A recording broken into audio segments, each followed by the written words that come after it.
Bonjour, je suis Frédéric Boran et nous allons voir dans cette troisième et avant-dernière partie le vocabulaire de la programmation orientée objet. Je vous rappelle qu'actuellement on travaille avec une classe identité qui a trois attributs, nom, prénom, qui sont des attributs privés de type chaîne, et un attribut public de type entier qui s'appelle âge. La question en fait qu'on va se poser est comment un objet va travailler avec nom et prénom. La première méthode consiste à utiliser des méthodes publiques, comme on en verra souvent, mais sauf que les méthodes publiques ici vont être dédiées pour retourner ou renseigner l'attribut privé. C'est ce qu'on appelle des assesseurs. On distinguera deux types d'assesseurs.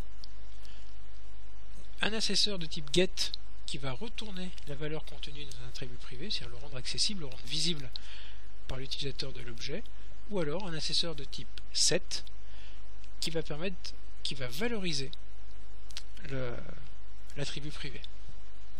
Concrètement, avec l'attribut privé nom, ici j'ai écrit deux assesseurs, un assesseur qui s'appelle donner le nom, un assesseur qui s'appelle saisir le nom. La différence entre les deux, c'est que là dans mes parenthèses j'ai absolument rien et je l'ai écrit, donc toujours avec public évidemment, je lui dis donner le nom, c'est un assesseur qui retourne ici une chaîne, ça s'écrit comme une variable, le type nom de l'assesseur. Donc avec les accolades, et j'ai utilisé le mot-clé return suivi de l'attribut privé. Alors volontairement j'ai pas mis une diapo avec la syntaxe, parce que la syntaxe elle est pas très intéressante, c'est plus simple de l'exposer sur un cas réel. Donc return, mot-clé dédié, suivi de l'attribut. Ici la différence, c'est que saisir le nom, ça permet de renseigner le nom, donc de valoriser. Donc on va le valoriser avec, ici j'ai mis valeur, je peux mettre n'importe quoi, vous pouvez mettre Toto, Tata, ce que vous voulez. Par contre il faut bien préciser le type de la valeur. Donc ici j'ai mis string, tout simplement parce que l'attribut privé sur lequel je vais aller travailler est un attribut privé de type chaîne. J'ai donné un nom à mon assesseur et je dis que c'est un assesseur simplement qui est totalement neutre, c'est ce qu'on appelle une procédure. En C# ça s'appelle void. Donc voilà, simplement ici on ne type pas, on ne lui donne pas un type à cet assesseur. L'idée c'est simplement de dire que l'attribut privé va recevoir la valeur qui est ici. Ici j'ai forcé en fait la valeur, j'ai transformé la valeur en majuscule. C'est vraiment qu'un exemple, vous pouvez vous en passer, vous pouvez très bien mettre nom égale valeur, point virgule, ça marchera tout aussi bien. Voilà, donc retenez simplement que ça, c'est deux méthodes publiques classiques. Comment on s'en sert? Ici, on va écrire moi, point, moi étant l'objet sur lequel on travaille, moi, point, le nom de l'assesseur, avec la valeur à lui donner. Donc saisir le nom, je vous rappelle, qui est là, attend une valeur de type chaîne. Donc, ici, je lui envoie une valeur de type chaîne qui s'appelle Boran. Et pour utiliser l'autre assesseur, c'est-à-dire donner le nom, qui retourne une chaîne, qui retourne le nom en réel, j'utilise moi, point, donner le nom. Et tout ça, j'utilise dans une message box, on verra ça à la fin. Quand je tape moi, point, je vois en fait ici deux choses qui sont apparues, donner le nom et saisir le nom, qui sont des méthodes. C'est le petit cube violet, comme ça, là, transparent. Pour lui, c'est deux variables, c'est deux procédures, deux méthodes tout à fait classiques comme les autres. Il existe une seconde méthode qui est beaucoup plus intéressante et beaucoup plus puissante, qui est la notion de propriété. Donc ça, c'est lié au monde .NET, et c'est beaucoup plus utile et puissant, et surtout c'est très utilisé par Microsoft.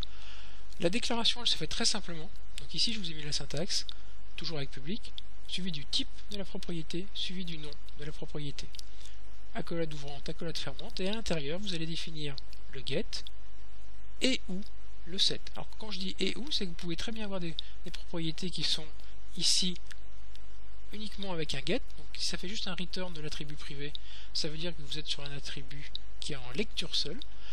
Vous pouvez très bien avoir une propriété uniquement avec le set, ça veut dire que vous êtes dans une propriété en écriture seule.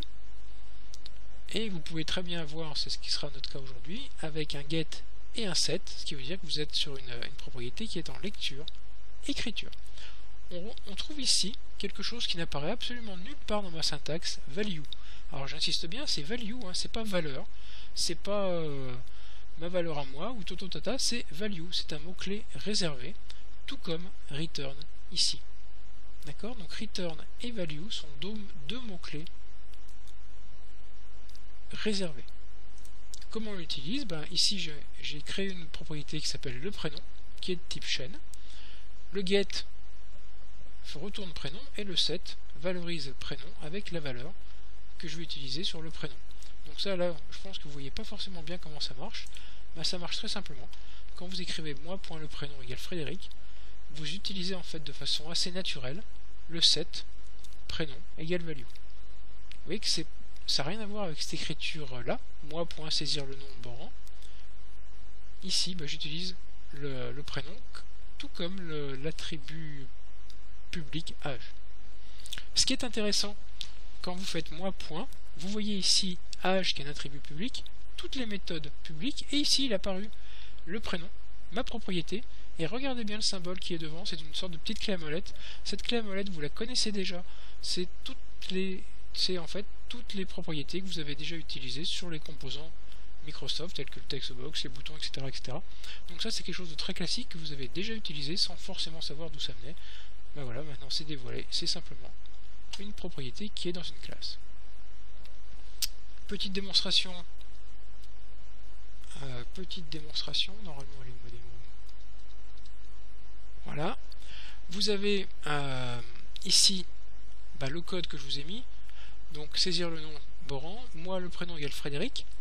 Le message box, ici j'ai réutilisé, là ici j'utilise moi.leprénom, d'accord, donc en fait j'utilise la propriété, ici j'utilise l'assesseur, et ici l'attribut public.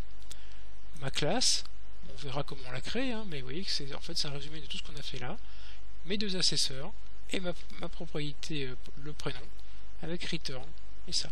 Donc je vous le remontre. Ici on utilise moi le prénom égale Frédéric, et moi.leprénom simplement, pour aller récupérer l'info, et quand on exécute tout ça, donc c'est simplement un bouton, hein, donc c'est très simple. Je vais vous déplacer ça, voilà. J'ai mis Frédéric Boran 46 ans, donc il a fait moi.âge égale 46, qu'on retrouve là. D'accord. Moi.saisir le nom égale Boran. Ce qui est intéressant, c'est que donner le nom, je vous rappelle que je l'ai le saisir le nom, transformer le nom en majuscule. Donc donner le nom, me ressort le nom en majuscule. Et puis ici, j'ai ma propriété qui n'a pas bougé, moi.leprénom égale Frédéric. Et ici, en fait, je vais la chercher, je vais chercher son contenu, qu'il apparaît tout à fait naturellement ici. Voilà, donc j'ai pratiquement terminé. Au bilan, qu'est-ce qu'il nous reste à faire? À récapituler en fait le vocabulaire qu'on a présenté aujourd'hui. Le terme d'assesseur, les assesseurs étant en fait des méthodes classiques, donc ça vous inquiétez pas, on va en faire pour que vous maîtrisiez bien comment on écrit un get, comment on écrit un set. Donc le get, le set et la notion de propriété qui intègre tout naturellement le get et le set. Merci.